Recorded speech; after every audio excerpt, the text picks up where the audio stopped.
greaterhopes.org, and if they click on events and adoption talk, they can find out where we'll be for the rest of the month. That's a great point, and I hope those listening out in whatever community you may be in who are considering adoption, the first obvious step is to start asking questions. So here's a great opportunity. Again, go to Kathy's website, greaterhopes.org, and celebrate and get involved with this National Adoption Awareness Month. Thanks for being here, Kathy. Yeah, thank you for having me. All right, she's Kathy Radna, Executive Director of Greater Hopes Family Services, and this is Clearly Community. Clearly Community is a public affairs program of Clear Channel Media and Entertainment. Clearly Community is brought to you by Michigan Credit Unions. Find out more about small business lending by contacting your local credit union or by going to creditunionlink.org today. Listen again next week at this time for another segment of Clearly Community right here on your favorite Clear Channel Media and Entertainment radio station. I got a real big problem with television. How's that? Too much great stuff on TV. In my DVR, can't store it all. So I'm writing angry letters to the TV people. Why don't you just get Dish? Their HD DVR, the Hopper, lets you record up to 2,000 hours of shows, even if they're on at the same time. Oh, yeah? And that's not all. You can also play back all your favorite shows in up to 4 different rooms of the house at the same time.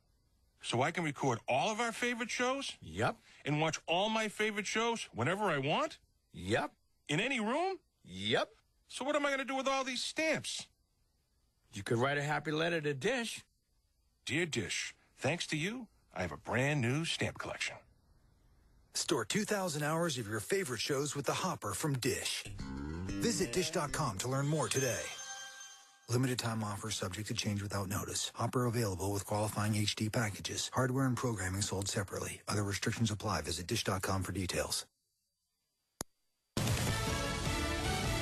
Fox News Radio, I'm Karen McHugh. On New York's Long Island, tens of thousands are still waiting for the lights to come back on long after Hurricane Sandy has passed. Folks here living without electricity, and LIPA's the power company out here in Long Island. 86% of their customers lost power, and right now 126,000 people still on Long Island, LIPA customers without power, and it's almost been 2 weeks. Governor Cuomo said that LIPA, quote, failed customers, threatening to replace the management. Fox's Ainsley Earhart in Oceanside, New York. NASCAR action shifts to the Phoenix Motor Speedway today for the next to last race of the Sprint Cup Championship Series. Jamie Johnson's got a 7-point lead. 7 points is nothing to feel comfortable about and to relax on. So, you know, we're still going to go into Phoenix and act as if we're behind. Brad Keselowski's right behind Johnson. Today's race is the Advocare 500 on ESPN. Fox News. We report. You decide. Again.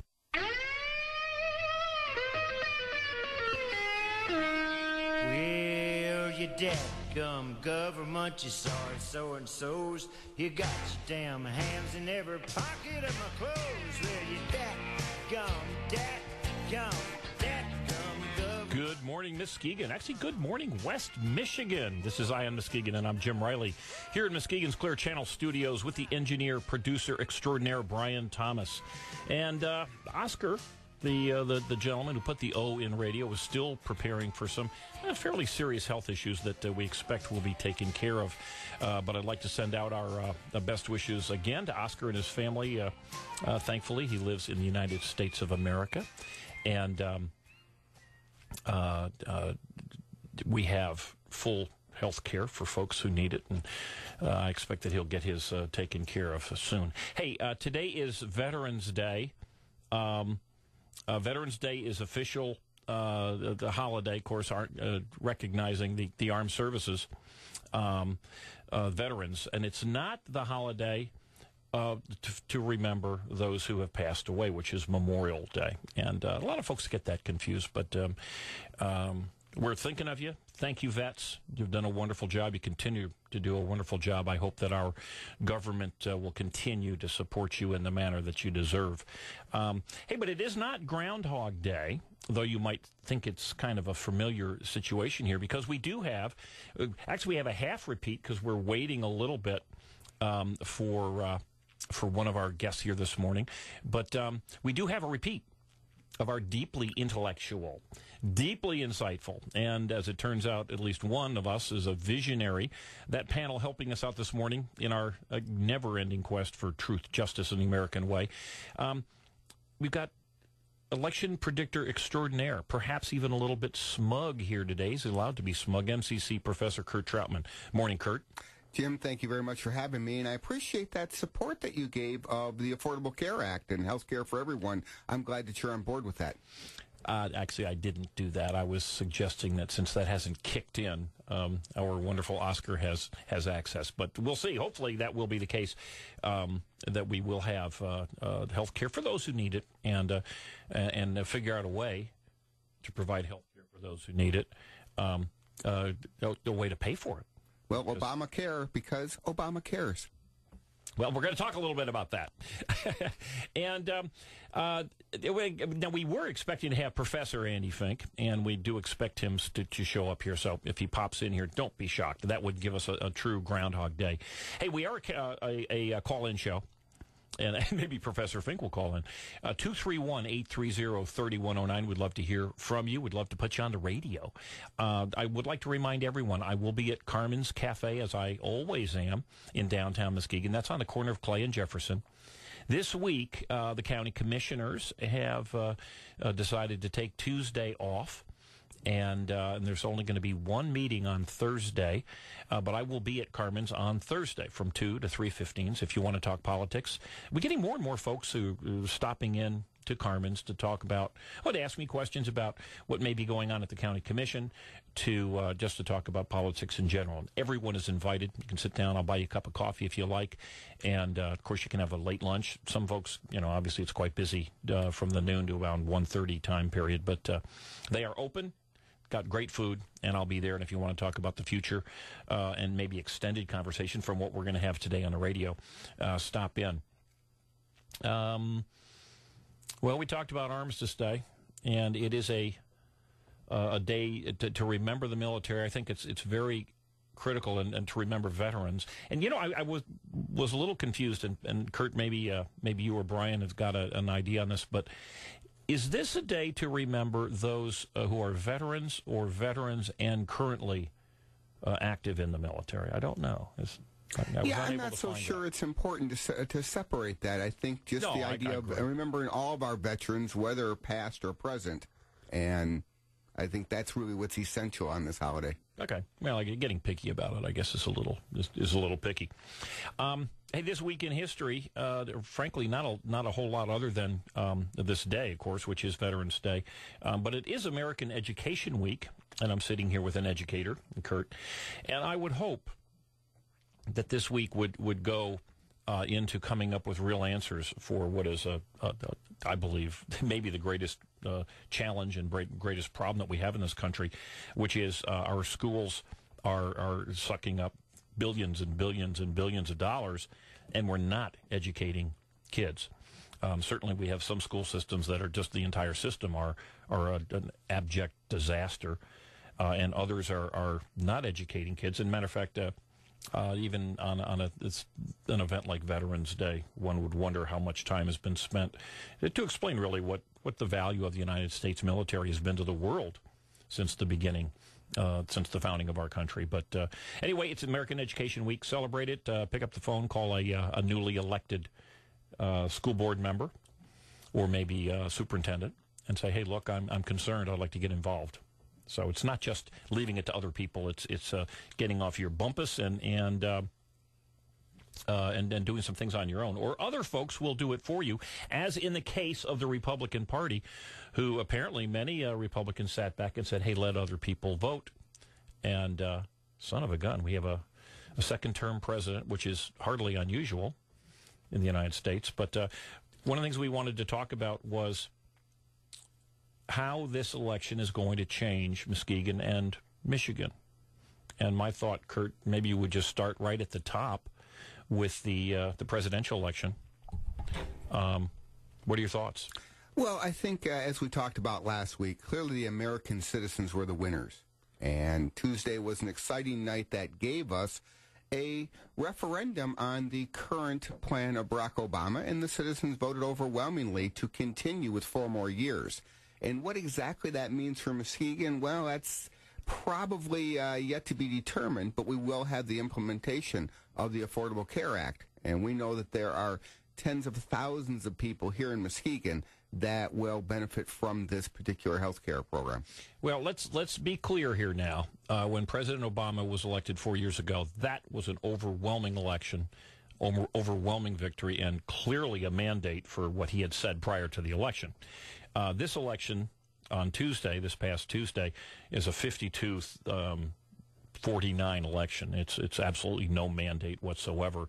It was very close. The country is split. There's certainly nothing. As a matter of fact, a significant portion of the folks who voted for President Obama 4 years ago clearly were unhappy by voting, either not voting or voting for the Republicans. So I would say his election is much like George Bush's second term.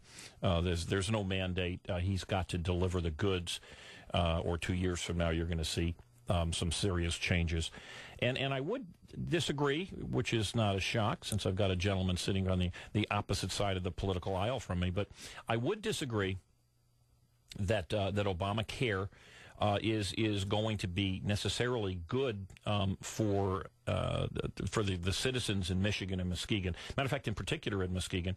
And the reason I say that is that the chairman of one of the largest restaurant chains in the United States has come out and said that because of Obamacare, because the president was elected, so in fact it's almost guaranteed that we will have some form of nationalized, socialized health care.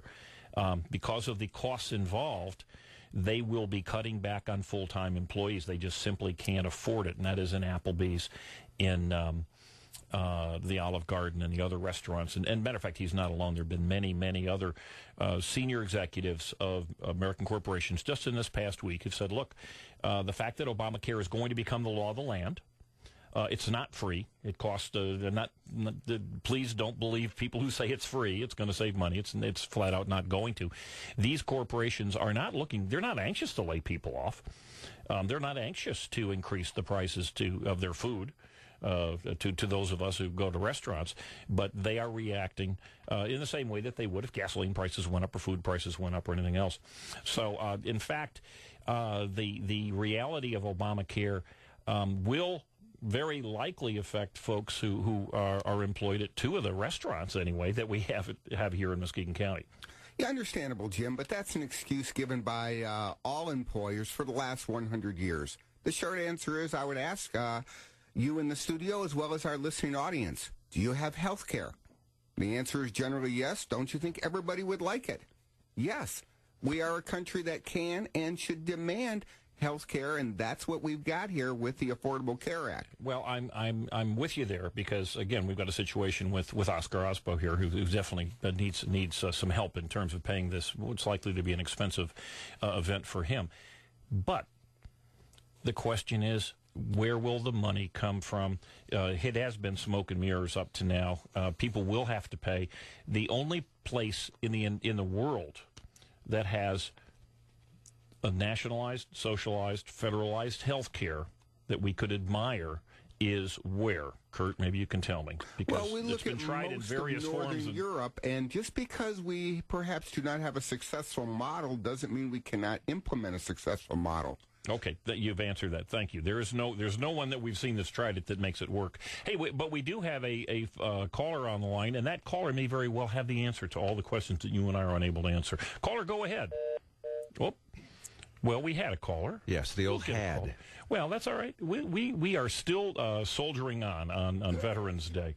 Well, hopefully that caller will come right back to us then. That's right. That would be our hope. Hey, other things, because the election of President Obama wasn't just about Obamacare. Matter of fact, if you'd listened to the president's campaign, it wasn't about Obamacare whatsoever, since he hardly ever mentioned it. What else? How else is that going to affect us here in Michigan? Well, we talked about a mandate, and that's an overused term, and I agree with this election at 52 to 49%. Here's the mandate I think that was given. We have to have more than just talk of bipartisanship. I think the citizens have told us across the nation the two parties have to work together, or else there'll be more changes in 2014. So that's the mandate I like to take from this election. Well, I would say that 49% of the people may disagree with your analysis, but again, we're going to give this phone caller another try. Hello. Hello, caller. Thank you. Yes. What's on your mind? Well, what's on my mind is first, I'm not going to be there. Oh, this is the professor sleeping in today. I'm sitting in Mercy Hospital emergency room right now with my lovely wife. Oh, my golly. So I called you twice to tell you that. Anyway, I wanted to, while waiting, I did listen to Kurt say that we're going to have affordable care, and of course that's not true. What's going to happen is people are going to lose their medical care because of this program. For example, Goodwill now insists that its employees never work more than 30 hours in a week. That's Goodwill Industries? Yes. Okay, that's an interesting... Yeah, the greedy profit-driven organization limits its employees to less than 30 hours a week so that they won't be eligible for the medical care required by Obamacare. Oh, that's interesting. Okay, well, it's the first of many, and that's one of the reasons, by the way, that the Darden restaurants, the Applebee's and Olive Garden chain, has said that they will be reducing full-timers, again, because those costs are significant. Well, again, though, Andy, I find it perhaps disingenuous that you're calling from the hospital telling us that health care should be a privilege, not a right, and only some people should have health care, not everyone. No, I don't think you've ever heard me say that. I've said that Obamacare is not right. If we're going to have health care for everybody, the best way is to have people buy their own, and to the extent they can't, have the government buy it for them. But to tax the current healthy people, or people buying health insurance, and forcing them to subsidize others, just creates a tax that nobody can see. It distorts the influence of government on the whole process. Well, there's, Andy, not surprisingly, I'll agree with you. And let me give you an example of what's going on now. Now, maybe Obamacare will address this. It doesn't appear to me that it has made an attempt. But Muskegon County, which I have long been trying to alert the citizens to, has, for the Muskegon County employees, a $110 million underfunding. This is monies that has been promised, that the actuaries say if you were to be right on track in order to be able to deliver these benefits to your employees, you have to get a check for $110 million in some manner pretty quickly. And, of course, the county has chosen to spend whatever extra money that they are able to create on other things. But about $85,000 of that $110 million is the underfunding of their health care plan. And here's the problem. I don't have a problem, I don't have a complaint with somebody providing health care to everybody in the country, assuming that there would be a means to do it. But we need to pay for it. And just like Muskegon County, who's providing this wonderful, fabulous health insurance program, but not charging anybody for it. I mean, they're not charging the employees, they're not charging the taxpayers, they're not charging the businesses, they're not charging anybody. They're just making promises that at some point down the road are going to have to be paid for. And this has been the dilemma that's been faced by all these European countries that have got health care plans that are now cutting back and putting people in giant, 300-person wards.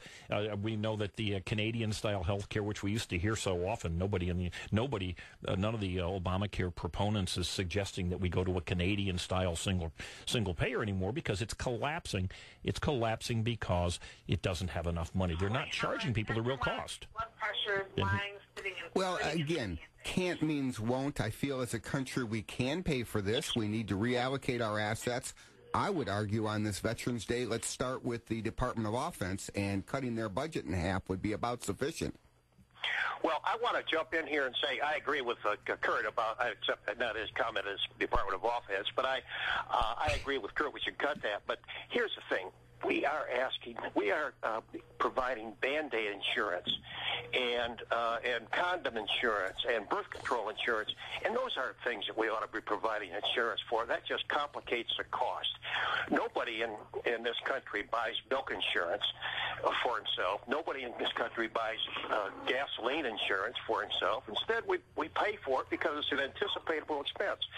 But to require employers to provide routine expenses for people is just an absurdity. Well, here's the deal. I agree again with Andy, but here's the logic here.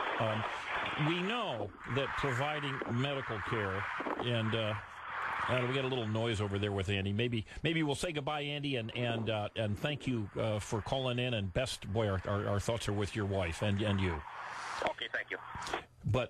But here's to me the ultimate problem. As someone who I've been to Canada often with Honey Bunch and her family, and they used to lord it over us at how wonderful their national health care plan, and now they don't any longer because it's become a very poor plan, and of course it is bankrupting Canada. But here is the ultimate problem: we're seeing a situation in New York where we had a hurricane, a very predictable hurricane. People knew about it a good week or longer beforehand. And huge disaster. Now, getting people electricity, water, and other things is a complicated event, but certainly is not nearly as complicated as providing medical care. And we're seeing how the federal government, after Katrina, after everybody said we're going to fix it up, after the dumb George Bush is gone, now we got the smartest president we've ever had in charge. We're seeing how effective and efficient our government is at providing something that's pretty simple, something that FedEx could probably have taken care of on their own. Let's come back and address, will in fact medical care get better when it's run by... You know when you're watching a TV show and those things come on? Commercials. Yeah, that's it, commercials. Sure glad I can skip those now that I've got the Hopper from Dish. There's a special feature called Auto Hop. Lets me skip right over those, commercials. That's it, commercials. I really wish I had one of those things you eat. Goes in your mouth with meat inside. A hot dog. Yeah, that's it. Nothing compliments watching commercial-free TV like a hot dog. Watch commercial-free TV with the Hopper, the new whole home HD DVR from Dish. Visit Dish.com to learn more today. Only available for playback of select HD primetime shows and must be enabled by customer. Restrictions apply. Visit Dish.com for details. This is the week, and Benton Chevrolet Cadillac GMC is the place. Cash for Clunkers is back, and your clunker is worth $2,500 off a new purchase. If you don't have a clunker, we'll buy your trade and pay you $2,500 over Blue Book value. Plus, every vehicle in Benton's massive 20-acre motor mall has been priced at a penny over invoice for 1 week only, with huge discounts and savings. Drive the new 2013 Chevy Silverado 4x4, $189 a month. A 2013 Malibu, $109 a month. Or a 2012 Chevy Cruze, get 0% for 60 months, or a 2013 Chevy Equinox, just $179 a month. Plus, get up to $2,500 for your clunker, or $2,500 over Blue Book value for your trade. Plus, you can buy at GM pricing and a penny over invoice for 1 week only. Shop the largest selection of pre-owned on the Lakeshore. Over 400 vehicles to choose from. 2012 Chevy Impala starting at $14,900. Hurry, this giant sales event is for 1 week only. It's where Michigan shops. Benton Chevrolet Cadillac GMC, both sides of Henry Street, Muskegon. If you love food and your heart, go grocery shopping with me, Mon, short for mono unsaturated fat. And me, polyunsaturated. We're the Better Fat Sisters. Over here in the cooking oil aisle, choose canola, olive, and other vegetable oils. Liquids are better for your heart than solid fats. You'll also find us in fresh foods like avocados, nuts, and fish. Before you put any baked goods, packaged, and prepared foods in your cart, read the labels. Avoid our bad fats brothers, saturated and trans. They love to clog your arteries. We're heart healthier, but let's face it, we're fats. We all have the same 9 calories per gram, so watch your portions. And thanks for shopping with us. The Better Fat Sisters. Be kinder to your heart. Learn more and get recipes at heart.org/facethefats. Nationally sponsored by Canola Info. Only. It's where Michigan shops. Benton Chevrolet Cadillac GMC, both sides of Henry Street, Muskegon. News Talk 1090 is the talk of Muskegon.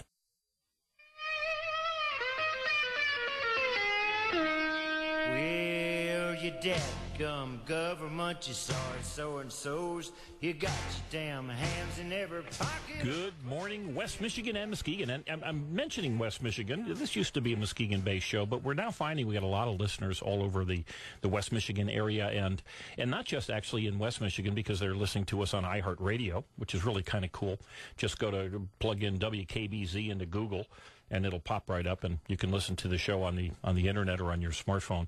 But we were on vacation a couple weeks ago, and we ran into folks who lived in South Africa, far off places like Georgia, and Australia. And they all got information about the show. So they are listening to us. They sent me some emails. Of course, they're listening to the recorded version. We do record this show, and we put it on the internet at EyeOnMuskegon.com in the early afternoons on Sundays. So, and also, Jim, you need to add that we do repeat the show on iHeartRadio and online. Did you know that, right? I did that, but when do we repeat it? 9:30. It runs from 9:30 p.m. until it's essentially on I guess it would be like a 13-hour delay. Oh, okay. Yeah. So 9 p.m. on Sunday night. Yeah, 9 p.m. up until 11. So on like 13 hours Very after cool. original airtime. Well, I knew that. I've been meaning to bug somebody about it and just didn't do that. Hey, before the break, we were talking about the efficiency of Obamacare, and I don't want to spend a lot of time going there specifically, but what makes you think, Kurt, because you are a supporter of socialized health care, nationalized health care, what makes you think that the people who've done such a horrible job at something really simple like delivering mail or delivering food, water, electricity to in an emergency system or an emergency setting to the folks in New York, what makes you think that the government that has failed at certainly to efficiently and fiscally sustainably way, that they'll do a better job than our current system? Wow, I totally disagree with you on that. I had the privilege of living outside our country for the better part of a decade in countries like Lesotho, Swaziland, Zimbabwe, Botswana, and I feel our government is a model of efficiency. Now, certainly never perfect for all people. Our mail system, gosh, that's just the best system I've come across, and I've sent mail from over 30 different countries. But it's bankrupt. Okay, so we've got to pay for it. That's fine. The idea that for 44 cents I can put a letter in the mailbox and it goes to my grandma's house in Florida in about 3 days? It's a monopoly. Did you know that you can't? One of the reasons that if you try to sell a letter to your grandma, or send a letter to your grandma, and you go to FedEx or UPS or any of the other overnight delivery systems, they have to put it in a very large, eco-unfriendly package because the federal government won't allow anyone else to deliver postcard or envelope size envelopes, even to your front door, forgetting the fact that they have this monopoly on your mailbox that you own and you put up. So they have a monopoly.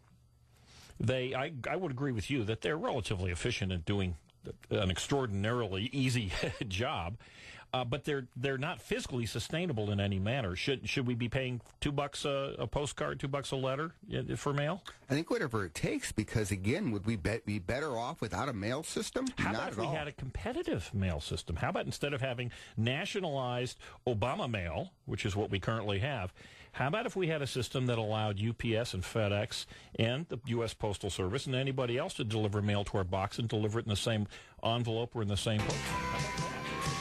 Well, I would imagine Roger Miller would be just digging that like crazy. He'd be singing and talking and everything else. Well, he might be king of the road with that, but I'll tell you what would happen is that you would see the private companies picking the low-hanging fruit. Of course, they would bid on the urban contracts, but our current mail system allows for every address to receive mail, and that's what's really the integrity of our U.S. mail system. Alrighty. Her voice was like no other.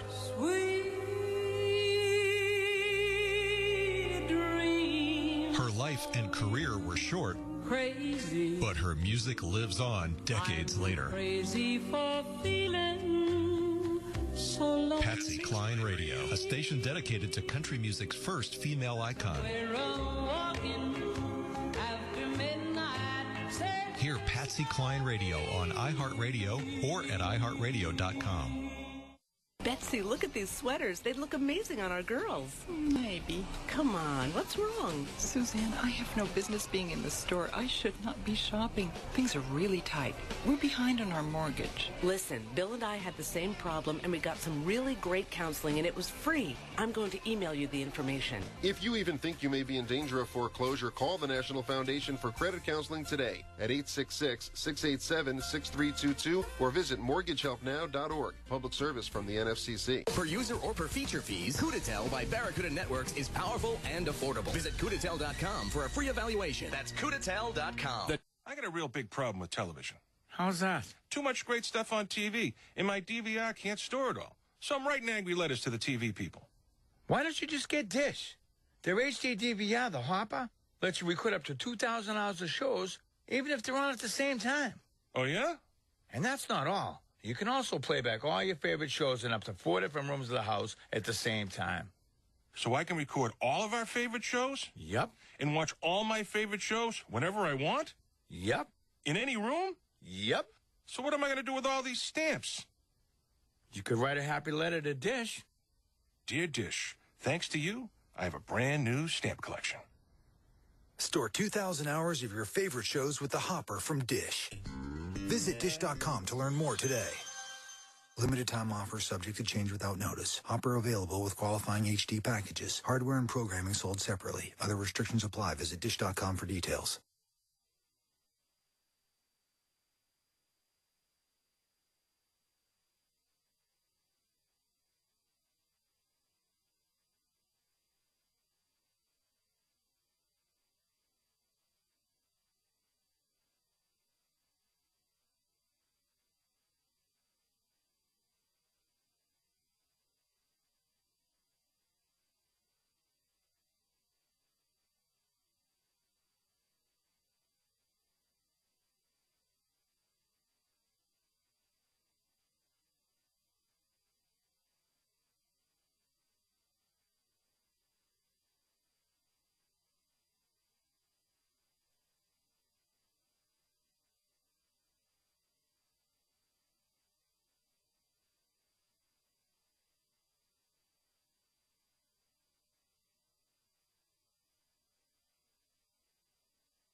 Here is the official News Talk 1090 WKBZ forecast. Partly cloudy and windy. We do have a wind advisory till 3 a.m. tomorrow with southwest winds at 25 to 35, occasionally gusts over 40 with a high around 65. Still windy tonight with rain showers becoming a steadier rain overnight. Snow may mix in late, a low of 38. And then cloudy with rain and snow in the morning tomorrow, then scattered flurries. Still windy in the afternoon, colder, steady temperatures in the mid to upper 30s. News Talk 1090, the talk of Muskegon.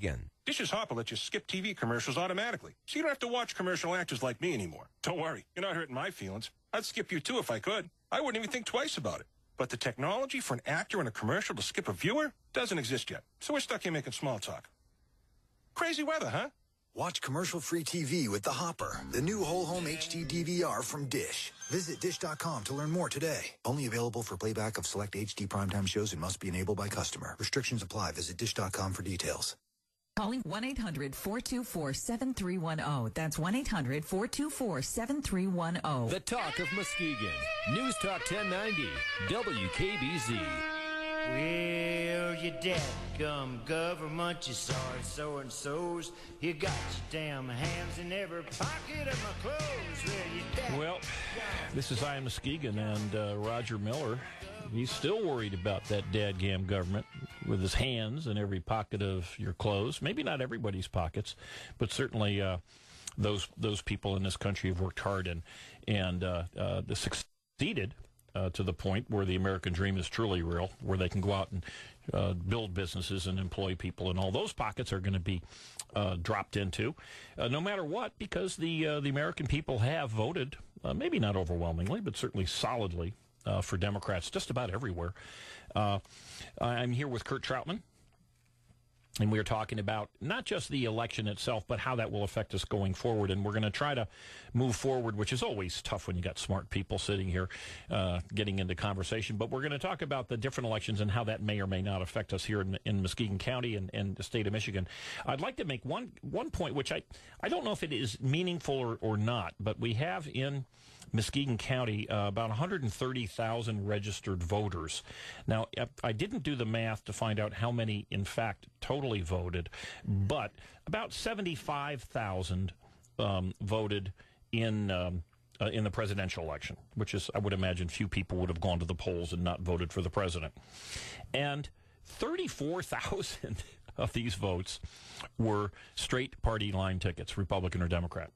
So in Muskegon County, straight party voting is solid. This is Muskegon County now. I don't know really what that means.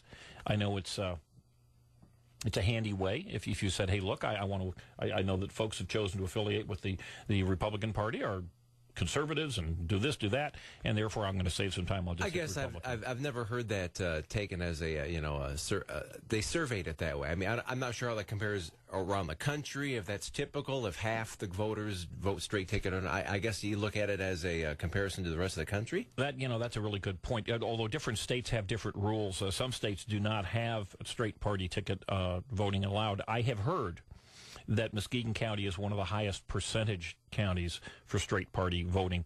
But that's a good point. As a standalone number, it doesn't really mean much. It'd be interesting as to how it compares elsewhere. But anyway, we had almost 2-to-1 Democrats voting straight ticket to Republicans. And I think that just, again, reflects the division within our electorate, and people feel that they've got to, voice their vote in a straight party way. And I don't know if that's a negative or positive. Generally, that's a trait of older voters, not necessarily younger voters at all. Younger voters are really rejecting the entire straight party ticket. And I think that's great, because if you've made that decision, and Kurt, you're much more in front of and in contact with that younger generation. If you've decided not to vote straight party, that means that you've taken some time to look and see that maybe, this candidate might be a Republican that I'm voting for, and this candidate's a Democrat or an independent that I'm going to vote for. So it does take a little more effort, and that's good. I want to see educated voters. But let's take maybe from the top here. We don't need to spend a lot of time on the Senate vote. Debbie Stabenow will now be going for her third term. She will, when she's done, have 18 years as Michigan's senator under her belt. She, I would say sadly, but certainly solidly trounced, I think, a very, very fine man in Pete Hoekstra. I do know that here in Muskegon and West Michigan, a lot of people, because Pete, in his last couple of years as congressman, sort of moderated his votes. He voted for the cash for clunkers and some things that conservatives are not fond of, and he lost some votes there. But this is a Democrat state. We got another Democrat senator reelected. I think it's probably likely that Senator Levin, if he decides to run again in 2 years, will also get reelected. So we're a Democrat state. Yeah, I'd be surprised if we see Levin run again in 2014. Yes, he'd be an overwhelming favorite. His first Senate campaign was 1978, so it's perhaps his time. Jim, what are your thoughts on Pete Hoekstra? A failed governor attempt, a failed senator attempt. Is he back down to Holland in retirement? I don't think he really is back was in Holland. Was he not working as a lobbyist in D.C.? Now, whether he was working out of a D.C. office or not, I don't know. But, of course, he had a D.C. residence as a congressman for decades. So I don't know. I would think, certainly this past week, I'm sure that both he and his wife said never again, after that kind of a loss. They've certainly worked very hard. I would say we're not likely to see Pete again. I think that's unfortunate. Certainly not as a candidate, maybe as an appointed something, if he's so inclined. But as someone who has run for public office, in my case was, certainly nothing to compare with these major runs. But after you lose, you kind of lick your wounds. You go off into a dark spot, pick a nice novel, and pick it up and get yourself back. So, hey, 6 months from now, who knows? But well, not to pick on the former congressman, but again, maybe this shows that all he really won was a impressive Republican primary many years ago. I mean, winning re-election in this district is hardly an electoral accomplishment, and truly when he tried to branch out to the statewide, he was overwhelmingly rejected. That has been a criticism of Pete Hoekstra, that because he was in a safe district, he never really learned nor created the campaign around him that would be competent and capable to run a really, really tight election. But honestly, we talked about this off air, but there's some elections you just can't win. And I don't think anybody in the United States could have beaten Debbie Stabenow in this election in the state of Michigan. So she's the most impressive senator in the United States. Well, thank you for that vote of support for her. No, I wouldn't say that. I would not say that. Thankfully, we're recorded. I said that nobody could have beaten her in this instance, and that's what happened. Hey, but there's one. I just add one final thing about Senator Stabenow. Please, as we've now got 6 years, and you've got 2 years to make a decision to vote on the next senatorial race, please take a look and find out what's Debbie Stabenow doing for the state of Michigan. These folks tend to act as if they're bulletproof. They respond purely, in too many cases, purely to the special interests and the big lobbyists. I think if people really knew what Debbie Stabenow had brought back to Michigan, certainly any bacon. We know that the state of Michigan is one of the states that gets less than we put back into Washington, D.C. We've got two Democrat senators, so they have not delivered. And we've got, I think, mostly Democrat. I think we got a Democrat Congress, elected U.S. Congress, too, majority, but we don't. No, we do not. We actually have got a total of 9 Republicans representing us and only 5 Democrats. Oh, okay. Well, so that has changed over the last couple of years. Then let's look at Bill Huizenga and those others to see what are you doing to help us here in Michigan. But let's look at one. This to me was a stunner, and this was the Holly Hughes Colleen Lamonti vote. Very, very close, 300 some votes, and a newcomer teacher. Solid support with the union support for her, but Colleen Lamonti, is our new state representative from the 91st district. Now, what I found interesting here was there was a third party candidate, a gentleman named Nick Sundquist, who, I'm involved in the Tea Party and I'm involved in conservative groups, and I've never met Nick Sundquist, or at least to my knowledge, and I'm not really familiar with any organized libertarian party in our county. But Nick Sundquist got 1,856 votes in an election that the Republican lost by about 300. So you can thank Nick Sundquist, or at least certainly Colleen Lamonti and her supporters, can thank the much more conservative Nick Sundquist for Lamonti's election. And certainly Holly Hughes has got to be very disappointed that she, I don't know, somehow somebody should have shot Nick Sundquist, or maybe given him just think what it would have cost to send Nick Sundquist on a Mediterranean cruise, before the sign up date. But nonetheless, again, that third party comes out to bite you in the buttocks often. Bite you, or it's a reflection of democracy. I think it's the most positive thing we have in our society is alternative choices. And yes, clearly this proved to be a pseudo victory for the Democrats. But we have to applaud these third-party candidates because that's what democracy is about. Well, it is. I'm not going to applaud them in the same way that you probably wouldn't be applauding oh golly, my mind just went blank again. The gentleman who Ralph Nader was one of those candidates.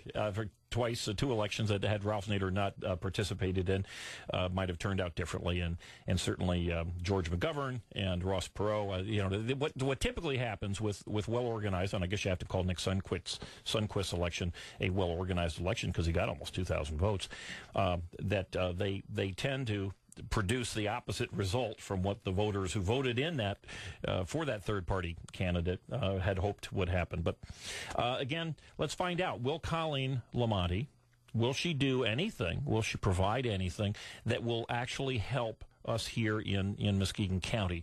Because we are a county in huge debt, surrounded by generally Republican counties that are doing quite well, and we've got to do something in order to attract new businesses. And one of the things that would be very helpful in attracting new businesses would be to show that we have a responsible leadership in the county in terms of paying down debt, and not expecting any new business that's going to move into our county to pick up this huge unfunded mandates and huge debt that we've got in the county. Understandable. Let's not blend her job responsibility. We understand that the county commissioners that are really responsible for this debt. Colleen will be in the minority party there in Lansing. Likely she'll be assigned to a variety of committees, probably the education committee, given her background. You would hope that'd be one assignment for her. That minority has tightened up a little bit, so the Democrats are stronger in Lansing, but still, she's in a minority party, and she'll be a freshman representative, which will differ greatly from Holly Hughes. What do you see a future for Holly Hughes in this county? What do you see for her? As we found out last week, I'm a god-awful prognosticator. I was wrong on just about every election outcome. And I haven't spoken with Holly since the election. I'm sure she was, shocked and disappointed and terribly unhappy. I don't know. We've got another election coming up in 2 years. Holly has 2 more years before she would be term limited out. Mary Valentine's out there. Mary, who ran Colleen Lamonti's campaign, that might be running in 2 years for the state Senate. Jeff Hansen's seat will be up again. I don't know. It'd be very interesting. Certainly Holly has got the connections. You know what I did find interesting, though, if these numbers are to be believed. In that representative election, Nick Sundquist, the third-party Libertarian, got 1,856 votes. In the U.S. Senate race, the Libertarian, Scotty Bowman, got 1,260 votes. So for some reason, those Libertarians really came out here in Muskegon County, but they did not come out statewide. They did, but you said if these numbers are to be believed. Come on now, that's what got the Romney campaign in trouble. They kept rejecting these numbers that, of course, ultimately were believed, and that's why they lost all 8 of their swing states. So I'd like to believe the numbers. I think that... Well, and I think, don't get me wrong, I do believe them, and let me clarify one thing. These 1,260 votes that he got were in Muskegon County. They were not entire statewide, but nonetheless, there was apparently many Libertarians voted for Pete Hoekstra or didn't vote. They were unhappy with what they saw with Holly Hughes. Bill Huizenga, needless to say, did well, but not in Muskegon County. Willie German actually did beat Bill Huizenga in the county. He did. Again, I congratulate Willie for being in a difficult position and running a writing candidate at the last moment during the primaries. But certainly Bill Huizenga won the election, won it very fairly and admirably, and we'll look forward to a second term with him as our representative. Yeah, and again, Bill Huizenga is a solid conservative Republican, and he will continue doing what he's been doing, which is looking for ways to keep our budget, to try to get it in some form of balance, and not making promises that we cannot fulfill. We've got a break coming up here. Hi, this is Brian Kilmeade, inviting you to listen to Kilmeade and Friends. I break down the biggest stories of the day in the news and tell you what I think. Plus, you get insight and perspective from my Fox friends like Steve Ducey, Gretchen Carlson, Brett Baer, Chris Wallace, Governor Mike Huckabee, Bill Hemmer, Martha McCallum, and people like Geraldo Rivera, only on Kilmeade and Friends. Catch it weekday mornings from 9 till 11 on News Talk 1090, WKBZ, the talk of Muskegon. Hunters, take aim on huge savings at Factory Surplus Sales. Low Factory Surplus prices on Scentlock, Walls, Muck, Lacrosse, Carhartt, and more. Plus, Factory Surplus Sales has fall apparel for the entire family. Factory Surplus Sales in Montague. Today's hit music didn't just happen. It evolved. From the roots of pop. The Beatles to the Beach Boys to the Rascals. The Supremes to the Jackson 5 and Sly and the Family Stone. The Rolling Stones to the Kinks and Creedence Clearwater Revival. Rock, soul, folk, R&B. It all began with the roots of pop. Listen to the roots of pop from iHeartRadio and iHeartRadio.com. Celebrate the 20th anniversary of Moscow Ballet's Great Russian Nutcracker. Use promo code DANCE at nutcracker.com for savings up to $12.50. Don't miss the Christmas event of the season and an experience your family will never forget. Use promo code DANCE, a limited time offer, and save up to $12.50. Appearing at the Frauenthal Center for the Performing Arts December 10th. Purchase your tickets today at nutcracker.com. America had just gone to war when Felipe Adams volunteered. I knew what I was signing up for. I knew the consequences. I took a bullet to the side and left me paralyzed. For Armando de la Rosa, the Navy was a chance to serve and see the world. I got medically discharged in 2001. Armando and Felipe were brought together by a unique organization that serves our paralyzed veterans. If there was no PVA, it'd be a lot of confusion. Our training is to better the veteran. We help out with the auto grant, the special housing adaptation grant, education, prosthetics. Our main focus is spinal cord injury and disease, but we see anybody. First thing he had asked me before he even asked my name was I being taken care of as a veteran? And I thought that was pretty good. Changing lives, building futures. That's Paralyzed Veterans of America. To learn more, visit pva.org. Listen to that guy. Get a lot more for a lot less during the News Talk 1090 holiday auction. More details coming soon. News Talk 1090 is the talk of Muskegon.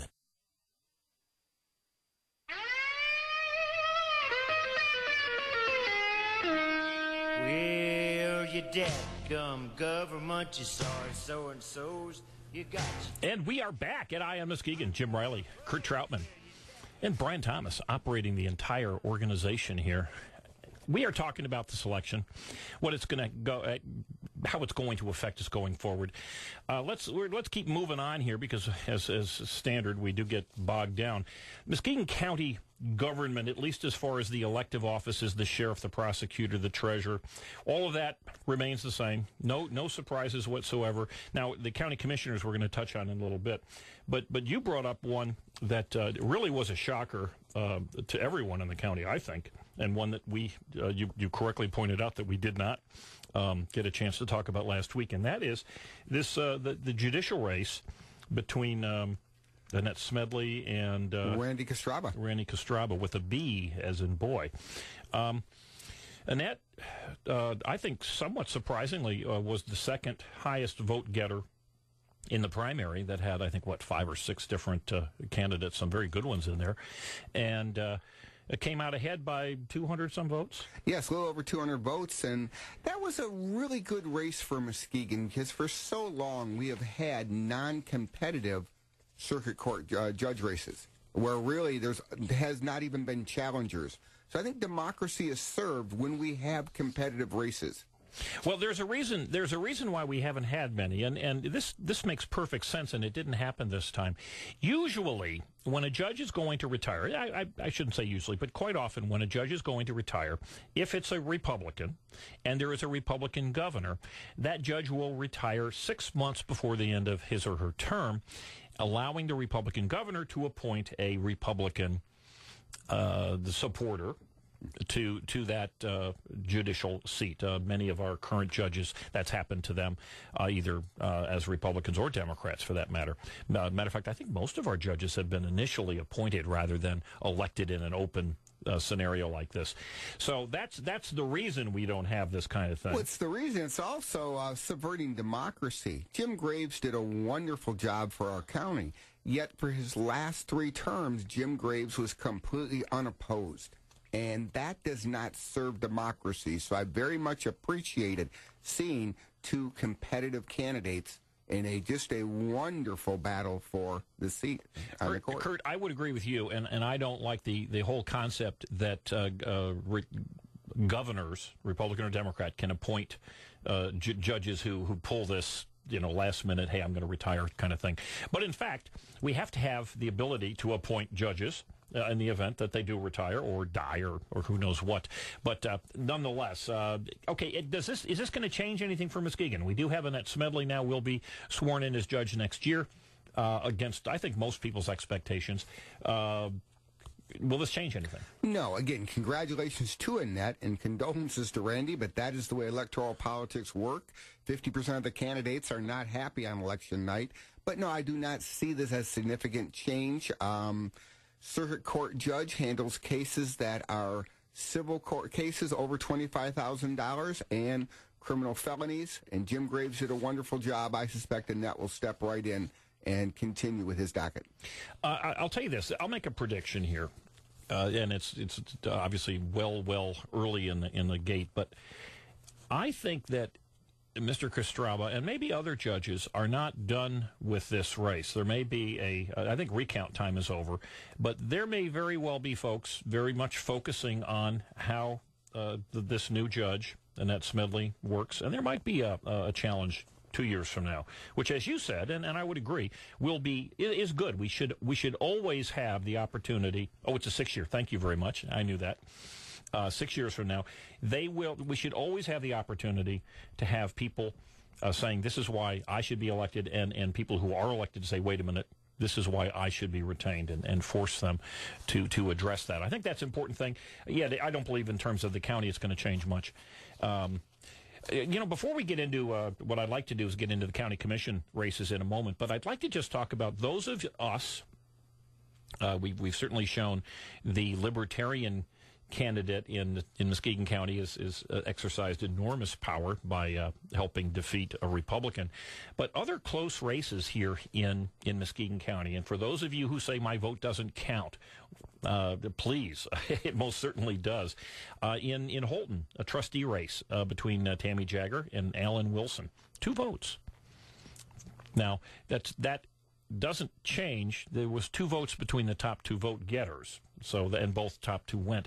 But the third vote getter was only about less than 30 votes, or about 30 votes behind. So 30 votes in a trustee. In Moreland Township, trustee, 8 votes between a winner and a loser. In Whitehall Township, 8 votes between I believe it was the supervisor. 8 votes for the township supervisor in Whitehall. North Muskegon schools, this is kind of an interesting, the North Muskegon School Board tied 1,393 votes each. That's a tie. I don't know how they're going to work that one out. Go ahead. They will flip a coin. If the recount shows it's still tied, they will indeed come down to the county clerk's office and they'll do an old-fashioned coin flip. Okay. All right. And here we in North Muskegon again. This is for, looks like, the city council. 8 votes difference for the second spot, second of 2. So let's, again, please be aware your vote matters. You have actually far more power in a primary election. But here's a general election with all these tens of thousands of people who came out to vote in Muskegon County. And some of these elections absolutely tied or within less than 10 votes. Oh, I fully agree. Votes do matter. Ask County Commissioner Ken Mahoney how it felt with his first election, losing by 8 votes. Ask County Commissioner Ken Mahoney 4 years later when he won by an overwhelming 32 votes. So votes do matter. I applaud students at Muskegon Community College who worked very hard. Over 300 hours were logged for candidates Annette Smedley and candidate Randy Kostraba. They worked on both sides of that election, and it came down within 200 votes. So I really applaud the students for their votes and their efforts. So your vote matters, your effort in a campaign matters. Yeah, it does. And as anybody who knows anything about politics knows, that the campaign for 2013 began on Wednesday, for the Republicans. It began on Thursday for the Democrats because they had a day to party. The Republicans did not take a day to party. They might have stayed home and read a good novel or watched The View or something. But the campaign does begin immediately. And if you're not happy, or if you are happy, you want to get involved. I know the Republican Party is having its monthly meeting at the Republican Party headquarters on the corner of Henry and Sherman Monday night at 5:30. Everyone is invited. And, of course, the Tea Party and Occupy Muskegon and the Democrat Party are all actively working for this next coming election. And there are going to be a lot of things happening. 1 year from now, we'll have city elections. We'll have school board elections, I believe, again.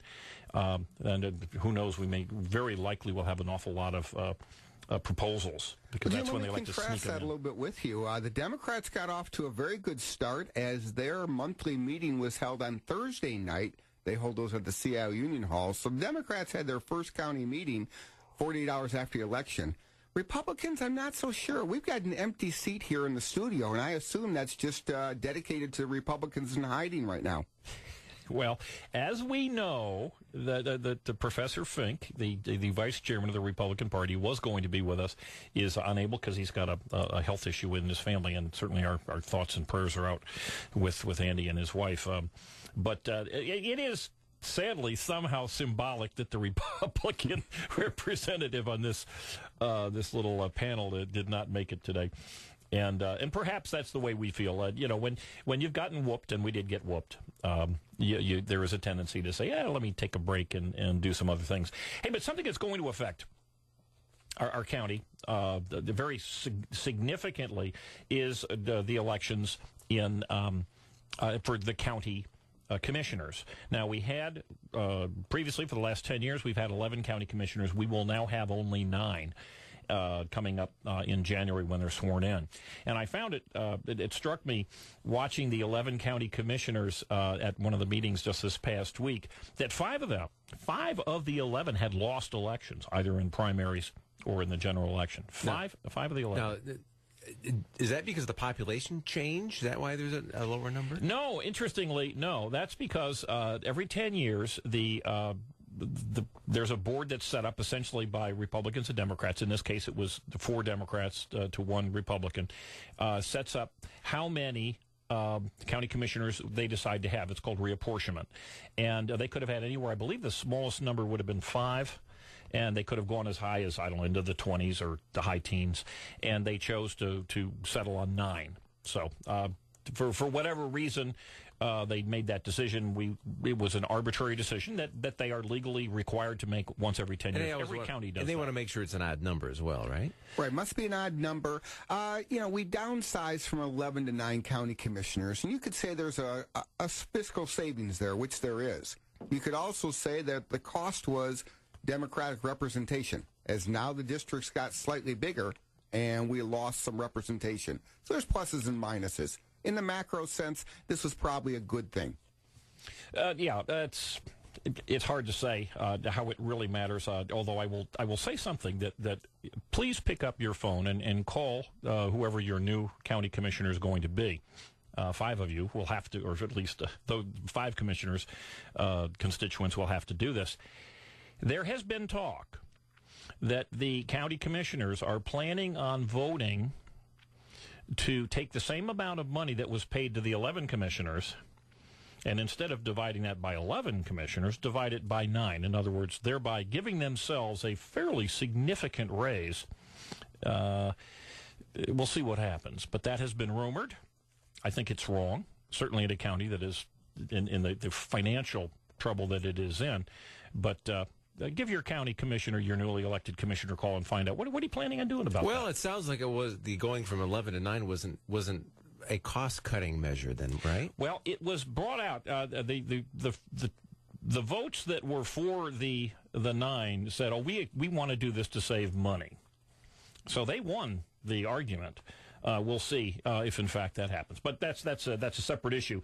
But what we do have is continued Democrat control in Muskegon County. We have 9 total commissioners. 7 of those are official Democrats, and 2 are unofficial Democrats.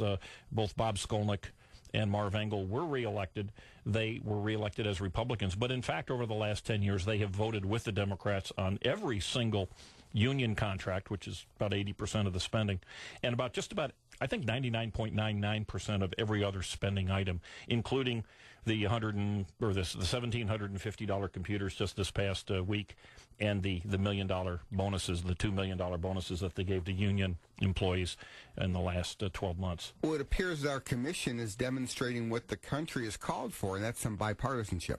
Well, there's clearly every Republican, including John Snyder, who did lose to a Democrat.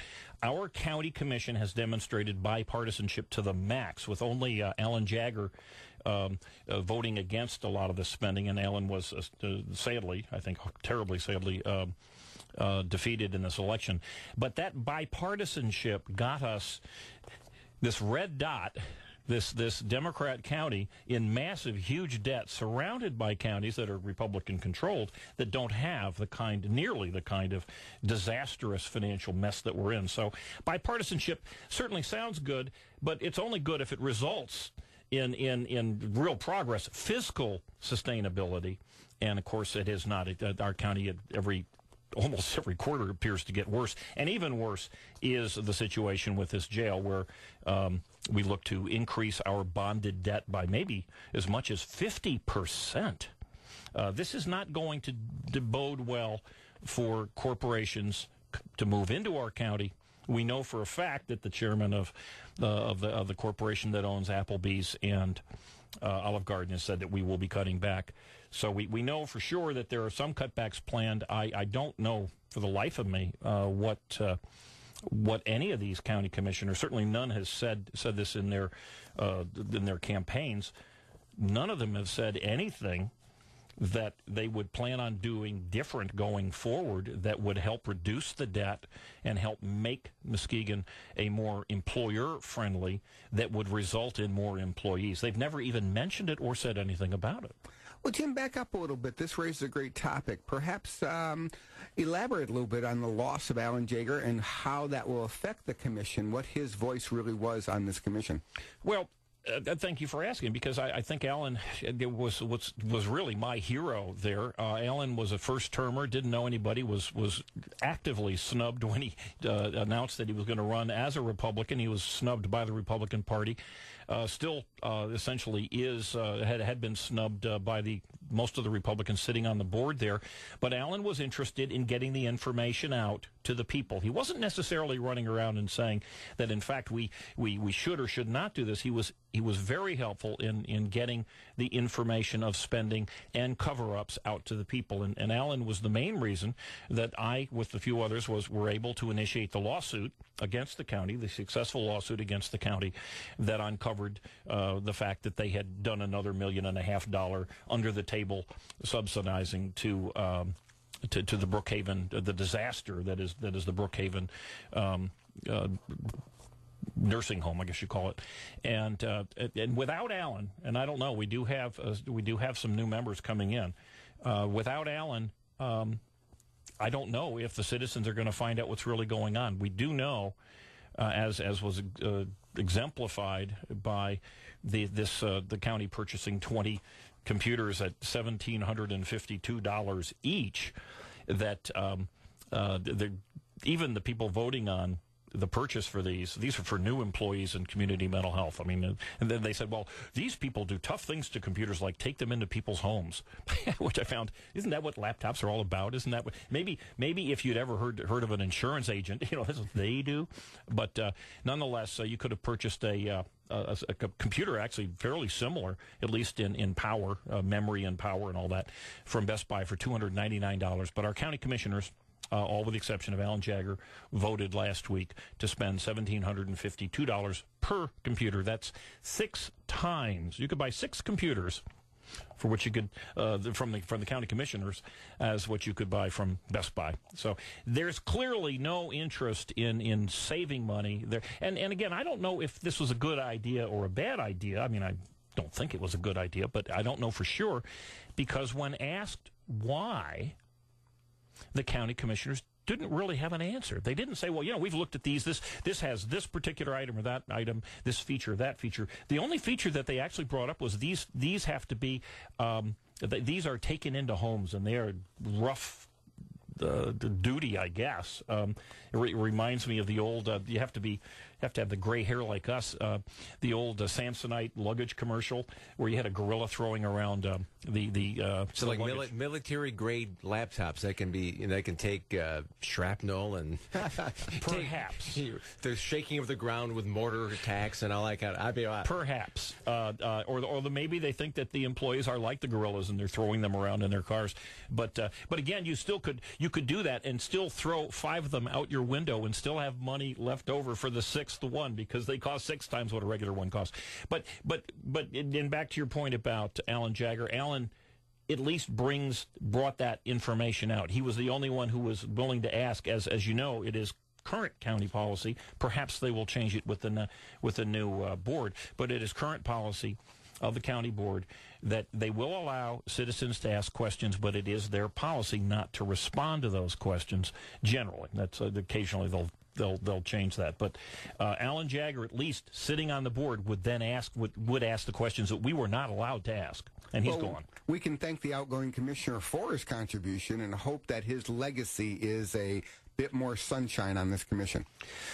I couldn't agree with you more. And thanks to all of thanks to all the people who did run, because it's a very rough event. Today's music stars learn from the legends. You can go right to the source with the Roots of Country channel. Hear the icons of country music nonstop. Merle, Hank, Tammy, Willie, George, Johnny. I walk the line. The technology changes, but the music is timeless. Hear Roots of Country on iHeartRadio or at iHeartRadio.com. Car number 7 is pulling into the pit. Team, I want peak performance. Let's go over my diabetes checklist. Start taking action now for diabetes. Medication. Got 'em. And my insulin supplies. Exercise. Check. At least 30 minutes most days. Blood sugar level? On target. Diet. Eating healthy. And your A1C is under control. Keeping your blood pressure and your cholesterol in the zone is also important. Check. How am I doing? Your numbers are looking good. You're good to go. Thanks, team. Whoa, look at number 7, racing out of the pit. Managing diabetes, including controlling blood sugar, is a team effort. Keeping your body at its peak performance requires a plan that's right for you. Take the wheel and start taking action now for diabetes. For more information, visit standfordiabetes.org. That's standfordiabetes.org. A public service of TCOYD made possible with support from Santa Fe Aventis US. Cold steel, rough concrete, tough plastic, synthetics. Today's world is enough to make us lose our real sense of touch and feel hundreds of miles away from nature. Luckily, that's not the case. There are places all around where you can get in touch with nature. At the National Wildlife Refuges. Here you can experience the warm, inviting touch of nature at every turn. Feel the smooth, gentle bark of a white birch tree on your fingertips. Walk barefoot on the smooth, water-worn river stones. Feel the soft moss lining a towering wall of limestone.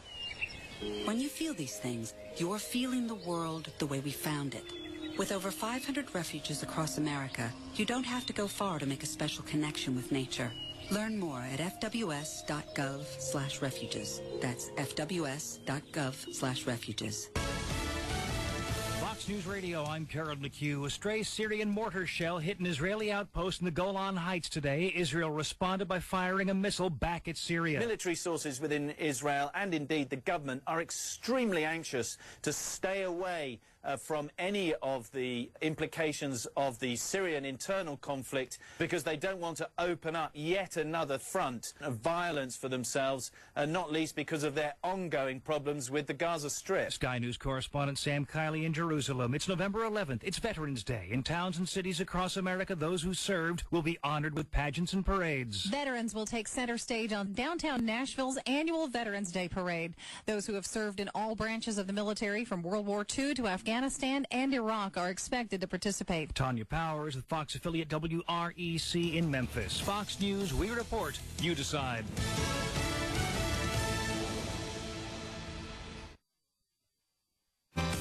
The official News Talk 1090 WKBZ forecast. Partly cloudy and windy. We do have a wind advisory till 3 a.m. tomorrow with southwest winds at 25 to 35, occasionally gusts over 40 with a high around 65. Still windy tonight with rain showers becoming a steadier rain overnight. Snow may mix in late, a low of 38. And then cloudy with rain and snow in the morning tomorrow, then scattered flurries. Still windy in the afternoon, colder, steady temperatures in the mid to upper 30s. News Talk 1090, the talk of Muskegon. Flurries still windy in the afternoon, colder, steady temperatures in the mid to upper 30s. News Talk 1090, the talk of Muskegon.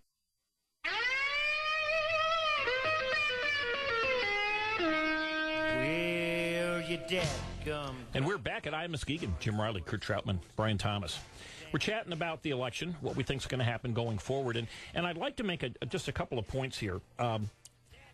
Generally speaking, nothing's changed. We still have the same president of the United States. We still have a Democrat-controlled Senate that doesn't have 60 votes to stop a filibuster. We still have a Republican-controlled House of Representatives. So nothing has really changed there. And in the state of Michigan, we still have the same governor. We still have the Republicans in control of both the House and the Senate. We still have essentially the same break in the Supreme Court. So very little has changed. And I would hope that if you're happy with no change, which I doubt either side is, that would impel you or your students or your family to maybe get a little more involved. Because if you want change one way or the other, you didn't get it. And there are certainly going to be people that want to be pushing change going forward, and this is an opportunity. There's a big void. I think a lot of Republicans, and I wouldn't be at all surprised, a lot of dissatisfied Democrats too, are just going to say, okay, enough, I've had it, I got all enthused, I can't keep jazzed forever. This is a chance for those of you who are interested in the future to get involved. But I'd like to talk a little bit about these proposals, because I found a real glimpse of light at a long, dark, and dank tunnel. Maybe one of those tunnels out there in New York City that Mayor Bloomberg is not worried about because he's spending too much time on big gulp drinks and popcorn. But here we had in the state of Michigan overwhelmingly Democrat victories. The Democrats won in the House, the state House, and certainly at the Senate race and in so many of these local races. But Michiganders voted down every one of these proposals, the state proposals. Two of them might have been considered conservative, the two-thirds vote one and the emergency manager, but really they weren't specifically conservative proposals per se.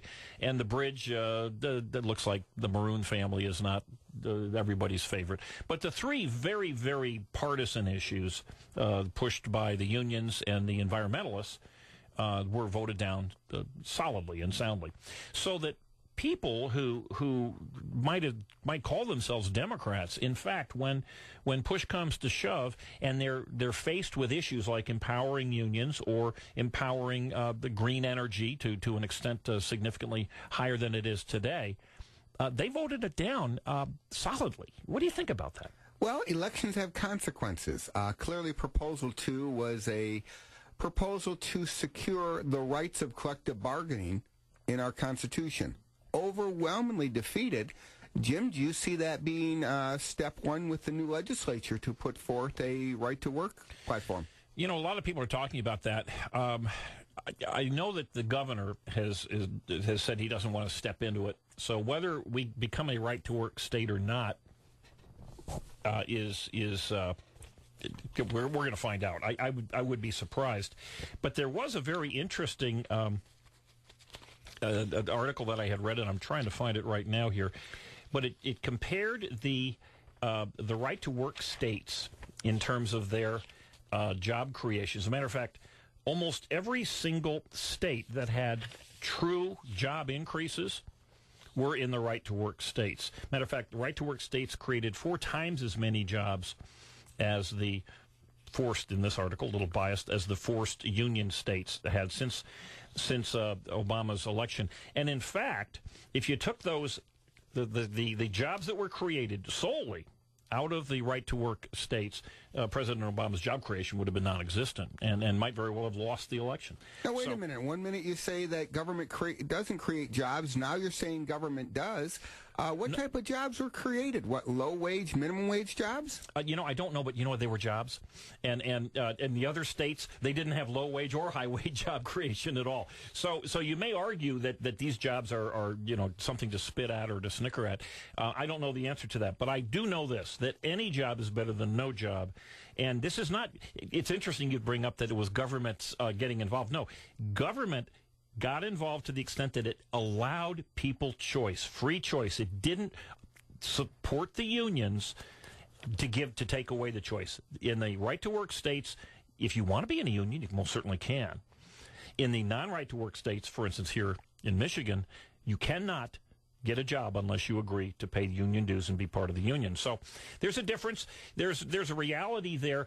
But I'd like to go back just again to the fact that we have this discombobulation here where people who say, look, I don't want the unions controlling me. I don't want the forced unionization, at least a higher level of forced unionization than we have here. I don't want this union sticking their union dues into home members, family members who are providing home health care. And I don't want to go with this environmental 25% of green energies. Those are all standards, certainly in the state of Michigan, of the Democrat Party here in the state of Michigan. So on one hand, you had voters soundly saying, I don't like what Democrats stand for. On the other hand, you have them voting for Democrats. Well, and that does reflect the bipolarization of our party, of our like state. Bipolar. Look at... There's a drug for that, maybe. We voted overwhelmingly in this state for Barack Obama and Debbie Stabenow. Yet we maintain a Republican legislature rather overwhelmingly. However, as you indicate, here we are rejecting pretty much Democrat-supported issues here. So we've got a real conflict in our state, which is a positive thing.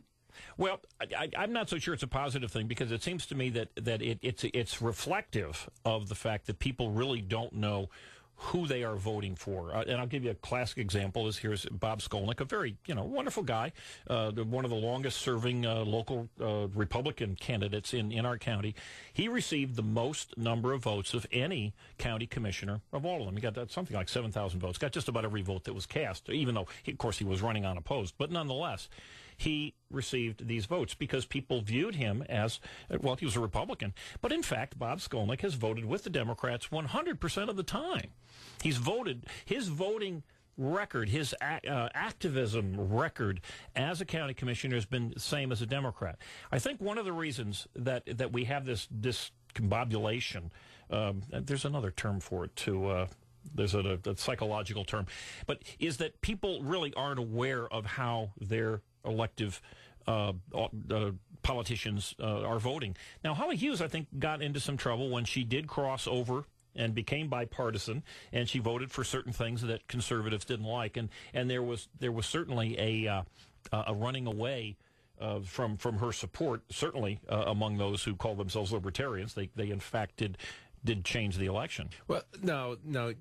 On those numbers, it was 75. Was it roughly 75,000 Muskegon County residents voted? Is that what's the the turnout? Yes. Okay, Yes. Which would be what, 40%? About half. Yeah, about half. Okay. Well, I mean, of course, it has to be the adult population, 18 and older. So I guess the registered voters were 130, so it's a little more than half. It's about 60%. So that's a pretty darn good turnout. Yeah, it is a big turnout. And you take how many people are real active in knowing all these details and how educated is the typical voter? Well, there we go. It's like there's a lot of this, the voting records. How public is that information for the general voter? Oh boy, Brian, that is just a great question. Well, I think it's very public, but it's so skewed with the campaigning that we see. That's really the problem. I think the information is very easy to find, but it is so clouded by the campaigning of both parties. Well, I'll agree with you, Kurt, but I'll add to this that if you just go and look at the voting record, for instance, of let's say Holly Hughes, it's almost impossible to figure out how she's voting because there might be 10 votes on a bill that ultimately does pass or fail. And when you read that, if you're just a normal person like I am and you read that ultimate bill, you may not have a clue really what it's all about. It's like some of the proposals that have been very, very confusing to people. And maybe that's why these proposals voted down. People said, hey, look, I don't understand it. I'm going to vote no. But I think therein lies the problem. It took me 6 months of going to county commission meetings before I really even had a clue of what was going on. The county commission and so many of these elected bodies are not very interested in having new people stick their nose in. The same thing if you go to a city or a township board to a lesser extent. How do you find out? I think the best way to find out is to get involved in a political party, Republican or Democrat or Libertarian, get involved with the Tea Party, get involved with Occupy Muskegon, or get involved with a union or any of the other organizations that will help you work through the information that is out there. But again, I'm going to go back to the fact that we do have an overwhelming majority of the people who took the time to educate themselves and vote said that they are not for certainly these union proposals and the environmental proposals. It seems to me that Mitt Romney missed in the same way that John McCain missed, in that if you ask what Mitt Romney stood for, it would have been kind of hard to explain because he had been well-defined, well-defined in the sense that I think he was wrongly defined, but he was very clearly defined by the media, by the Democrat Party, by Barack Obama. I think Republicans, if they're going to take control, and I'm sure Democrats would say the same thing if they had been swamped like the Republicans were, they have to tell people why it's worth voting for them. Mitt Romney ran a 5-year campaign. How much more could he do? Well, 5 years, we didn't want him. I would answer your question by asking any Republican, and I could do the same of myself. What did Mitt Romney really stand for? And it was fuzzy. Barack Obama stood for Obamacare. Barack Obama stood for the poor. Barack Obama stood against the wealthy who unfairly profited on the backs of the poor, and on and on and on. Now, while I will disagree with that self-definition, the Republicans have had an almost impossible time, or certainly an unsuccessful time in defining themselves. I would hope that we're going to find people who want to fix this county, who can define themselves and define their opponents coming these next elections. We've got, like I said, the election of 2013 has already begun, or at least the campaign has, and we will be looking closely. Hey, don't forget the full audio of this show, EyeOnMuskegon.com. Post it early in Sunday afternoons. I'm on the Talkin' Muskegon show Monday, Wednesday, and Friday with John Van Wyck and the newly reelected Brian Worsham, 8 to 9 every morning they're on. We're on primetime, baby, still. TV 38, Comcast Channel 397, Monday evenings from 8 to 9:30. Hey, thanks, Kurt, Brian, the entire crew here at KBZ. Next week, hey, we're going to have an interesting show, I believe. We're going to have, again, looking forward, we're going to have another look at the future, but how the citizen activists in the Muskegon Tea Party and Occupy Muskegon and others are planning their own brand of grassroots community organizing. We know that works. Community organizing to affect change here in Michigan and in Muskegon. So we're going to talk about the folks at the grassroots.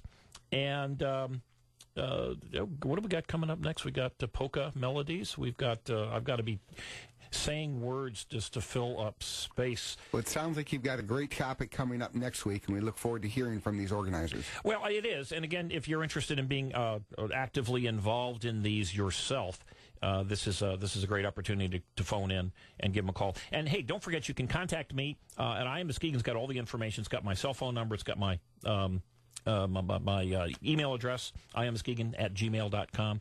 But be in touch if you want to. Go to the website, EyeOnMuskegon.com. Go to MuskegonPundit.com for the rest of my postings. And we got lots of stuff on there. We are trying to bring local politics. Brian's, I think, extraordinarily well put together question. Where do you get this information? How do you find out? We are trying to provide you with the actual votes, trying to provide you with more information and places to go where you can get information about how your elected officials are spending your money. And, remember, whether you're Republican or Democrat, when we're out of money like they are in Muskegon Heights, things shut down. People don't get their check. The pensions stop. And, folks, guess what? That's going to happen. It's going to happen unless we make some significant changes. And I don't see anybody here in Muskegon County who's interested in addressing the massive, massive debt that we've got coming. So we're going to talk, like I said, next week we're going to talk with some grassroots folks. So, hey, folks, Polka Melody's coming up next. Hope you all have a great week in our little... I knew I had a problem, but I didn't know what to do about it. I tried counting calories, I took pills, eating, and then more eating. I really wanted to stop, but nothing could make me stop. At one point, it was so bad that I just felt like giving up. I felt so alone. Like nobody else could possibly understand. We understand. We're Overeaters Anonymous, and we have helped thousands of people just like you. People who want to stop their compulsive eating and start living a healthy, rewarding life. Overeaters Anonymous. Help me get my life back. Now I eat in a way that's healthy and good for me. I never realized what I was missing out on. With OA, I am living again and loving it. Start living the life you deserve with help from Overeaters Anonymous. Find us on the web at oa.org. The Talk of Muskegon is News Talk 1090, WKBZ Muskegon, and heard 24 hours a day on WOOD HD2 Muskegon. Or call 1-800-MEDICARE. This is WKBZ Muskegon and WOOD HD2 Muskegon.